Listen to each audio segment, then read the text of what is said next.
Today, I wanted to demonstrate how to make a Swedish fire torch. So what we've done is we took a log and we cut it into quarters. What we're gonna do is we're gonna fill the log.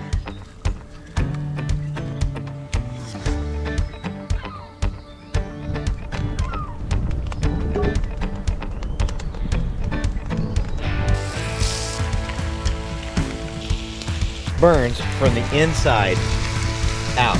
You can put anything on there, really cool.